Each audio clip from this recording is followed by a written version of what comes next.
we are dead. My name is Lilian. I have 2 kids, a boy and a girl, who are everything to me. What I am going to report today happened to me a few years ago. Ever since I was a teenager, almost every night, I had the same dream. But it wasn't just a repeated dream. It was more like a nightmare. I woke up scared and was too afraid to go back to sleep.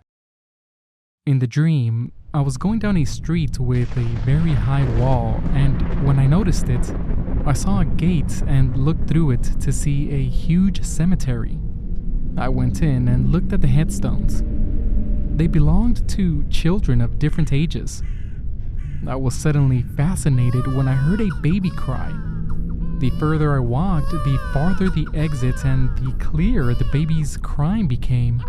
I looked on top of a grave to see a child in only a diaper crying and waving her arms and legs. I ran to it to try and help her, but when I arrived, I saw a deformed child. I can't explain how horrible it was looking at it. In the dream, I couldn't get the baby, and when I saw my aunt, who was still alive and appeared from behind the grave, she said, "What are you waiting for? Won't you hold your child in your arms?" I was horrified. She took my arm and tried to make me put my hand on the baby. I screamed, said no, and started to run. And the more I ran, the more the crying increased. I couldn't get out. I ran and ran between the graves crying, and that agonized scream accompanied me. When I saw the gate, my aunt appeared in front of it with the baby in her arms. At that moment, I always woke up sweaty, desperate, and crying several times.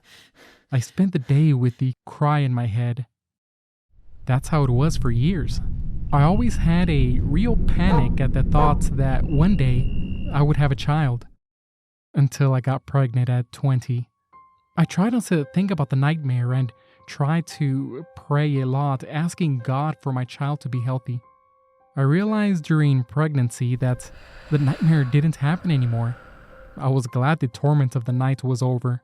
My son was born perfect with great health and happiness reigned at home. The years went by and I had all but forgotten the dream until one day, when my son was 3 years old, I got pregnant with my second child. But at 5 months, the ultrasound showed that he was going to be born with deformities.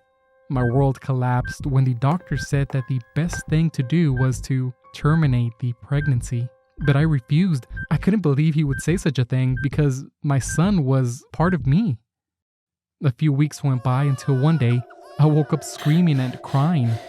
The nightmare had come back, and this time much stronger. When I woke up, I realized I was bleeding. I was in despair. I felt a significant pain and ran to the bathroom. Unfortunately, I ended up losing my baby. It was traumatic, and to this day, I don't understand what happened. But the life that followed, the nightmare stopped, and I was living my life in peace. One day, my son was in the corner of the house playing and talking to someone. I walked over and asked who he was talking to, and he replied, "You can't see, Mommy? It's my brother." He looked to the side. I felt butterflies in my stomach. I tried to let it go. I thought he was imagining things since the loss of my pregnancy was difficult for him. He really wanted a brother. I picked him up to talk to him, but he insisted he was watching and talking to his brother. I made him aware he should not be saying such things because it wasn't funny and I didn't like it. He shut up and I took him to bed as it was already past 10 p.m. When I was leaving the room, he asked me the following question.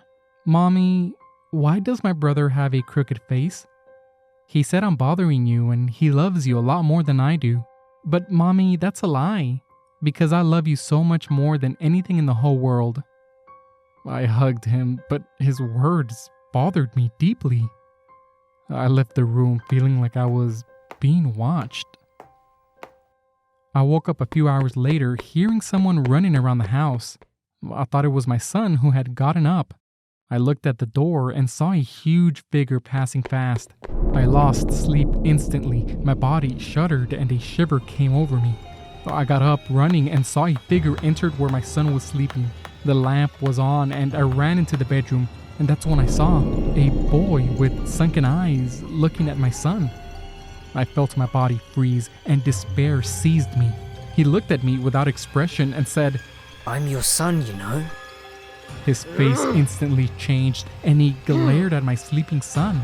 I immediately took my son out of bed. He woke up scared and I ran with him out of the door when I heard a very strange voice say, "Don't leave me here." I didn't dare look back. We stayed in the yard until my dog began barking. I was anxious because I didn't get the keys and there was no way to open the gate. I got a towel that was on the clothesline and wrapped it around my son because he was cold, as it was dawn. I tried to calm him down, and with a lot of effort, he was finally able to fall asleep on my lap. I stayed there with him and my dog beside me, looking at the house. In the morning, his father arrived and I explained what happened. Although he didn't believe in these things, he knew I wouldn't be outside the house with our son for no reason. When we entered the house, everything looked the same. I called my grandmother and told her what happened. She said a very strong prayer and told me to remain calm and to go to church. She advised I light a candle for the soul of the child that was mine who refused to leave me. I did as she asked, and nothing else happened after that. Today, my son is 14 years old and doesn't remember this story. I had also forgotten it until a few weeks ago, when I saw a dark shadow around my son.